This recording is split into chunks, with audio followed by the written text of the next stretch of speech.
Good morning or good afternoon, sir. My name is Wesly.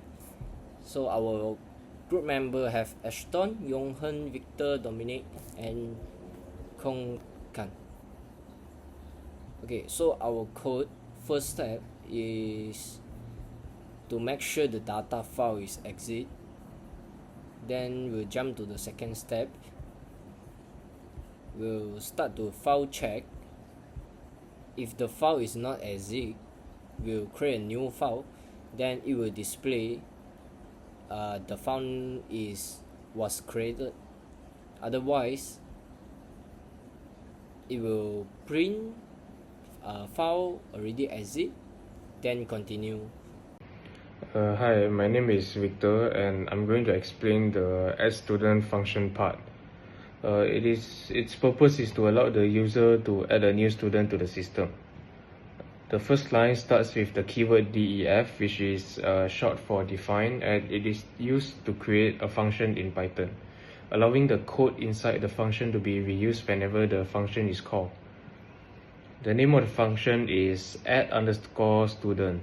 The parentheses are used for parameters, but in this case, the function does not take any parameters because it collects input directly from the user. And the next line asks the user to enter a student ID. The input bracket function pauses the program and waits for the user to type something. Same goes to the name and email, where students enter their name and email respectively. The next line, the program opens a file called student.txt inside the data folder. The file is opened using with a statement which is safer, and because it automatically closes the file after writing. And besides, it also open in append mode, meaning new students records are added to the end of the file without deleting the existing data. Next, this line writes the student ID, name, and email into the file. They are separated by commas, so the data is stored in a clear and organized format. The /n creates a new line for each student. And finally, the program prints a message to confirm that the student was added successfully. And so in conclusion, this function collects student details from the user and save them permanently in a text file so that they can be accessed later. Thank you. This code function is to add a new course record and save it into a text file. At first, the program will ask the user to enter the course ID and course name. So inside at the behind that one, the strip bracket function is used to move extra space, while lower bracket is used to standardize the input into lowercase. That means whatever the user input will automatic become the lowercase. So next, the program will open the file course.txt in append mode, so the new course are added without deleting the existing data. And then at the last, the program will print out the course added successfully . So my name is Ashton, and for my part of the presentation, I'll be covering on the coding for how to record exam marks. So for the first step, the program will prompt the user to enter their student ID as well as their course ID.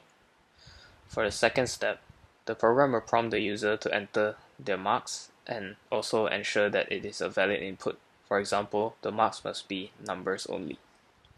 For the third step, if the numbers input are invalid, the program will remind the user that the marks must be between 0 and 100, and it cannot be below 0 or above 100. It must be within that value. So for the fourth step, the program will check for existing marks records in the database, and if the marks already exist, the program will show the user an error message and tell the user to try again. Lastly, for the last step, if everything goes well, the program will display a success message saying that the marks has been recorded after successfully recording the marks, and also it will display the respective grades from A to F based on the recorded marks. And I will pass it on to the next person. Thank you very much. Hello, my name is Hern. So for my part, it's actually doing the student report here. So for a student report, at the start, the program started by asking the user to enter a student ID. So at the start, the program will ask the user to enter a student ID for that. So after the user enter the student ID, it will attach to open the file name, data, grabs.txt, and read the content line by line. So after they read the content line by line, it will split each line to check it if the ID match the input. So if the input is matched, if the input is matched, the record course mark grade is safe. Okay. So after that, if the file is missing, it will report a file not found error. So that's mean what? If the file is missing, it will report back to the user that then the file is not found. Yeah. Right. So after that, if no record found for that students, it report that not record, exit and stop. So after this, the program enter a log and list two options for the user. Okay, it will list two options for the user. One is the enroll course for full details. Okay, you can see here. And the second is grabs only. So the program will based on the user choose one or two. Okay, one or two which option, and then it will print the corresponding course informations if the choice is invalid, and it will ask the user to try again. Yeah. So for the student report program is actually like this. So thank you. Input is shown here. So the user is prompted to enter the course ID, and what happens here, it is stripped of all white spaces and converted to lowercase so that it is case insensitive. Next, a marked list is initialized, which is an empty list, and followed by a block of a try except block. So this is just that in the case that this does not exist, this is the message that will be printed to the user. And then with open, if it exists, well, it will be opened for reading, shown here. And so what this simply does, it opens the file for reading, and it iterates through each line in the file. Then the next part, I'll talk about the data parsing. Each line is split into seed, name, marks, grade, which is student ID, course name, marks, and the grades, right? Then there is the filtering part here.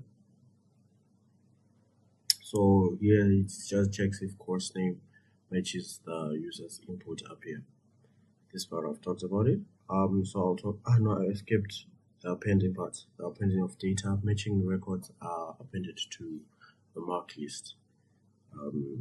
There's a tuple, which is the seed, marks, grade, and the marks, as you can see here, they are converted to integer. So I'll go to the output part that talks about the calculation. So first off, a header is printed. The user sees a header, which is course summary box. Then the individual student details are for loop, which is in here for seed, marks, grade in mark list. So our for loop iterates through mark lists to print each student's ID, marks, and grades respectively. And then for marks only, which is written M for underscore comma M in marked lists. So what happens here is if the user wants marks only, what happens is this part of code gets into action, where the average marks is the sum of the value of marks only divided by the length of marks, which depends on how many marks there are. If it's 5 marks, so they'll be added together and then divided by how many they have, 5, to get an average. So the highest marks can be seen by the max marks only, and the lowest marks will be mean marks only. So yes, I hope I explained well. Thank you. Hello, so today I'm going to be explaining the export report section of our program. So as you can see, the user has 2 options they can select from. The first one is export student report, and the second one is export course summary. So we have a variable over here that contains the input. As I said earlier, the user can choose from either 1 or 2. We have a try except block here to accept any errors. So first one the user picks. If the user picks 1, it's going to show the grades. We got student report for ID. The user must enter their ID, and it's going to show the marks, and it's going to write it in the file. Success message is going to display. However, on the other hand, if the user picks 2, it's going to ask to enter the course ID. Same thing with the student ID, except it's with the course ID this time. It's going to show course summary for class ID, and it's going to show the course ID over here, and it's going to format it in the same way: class strip line dot strip to get rid of the empty spaces. It's going to display the marks in this format, and once that is done, course summary had exported successfully. And otherwise, if the user enters an invalid option, it's going to show this error message, and once that is done, the file is going to close. This code is to explain the main menu design of our student management system. So the program uses a while through loop to continue display the main menu until the user chooses to exit lah. So at the first, the system will ask the user to enter a choice between 1 and 7. So input validation is applied to ensure the input is a number or the number is within the valid range. Each menu option is connected to a specified function, making the program modular and easy to maintain lah. So for example, option 1 will jump to add a new student. Option 2 will adding the new course, and otherwise also same. So the structure improve reliable reusability and user experience and makes the system easy to expand the future lah. That's all is for our presentation. Thank you.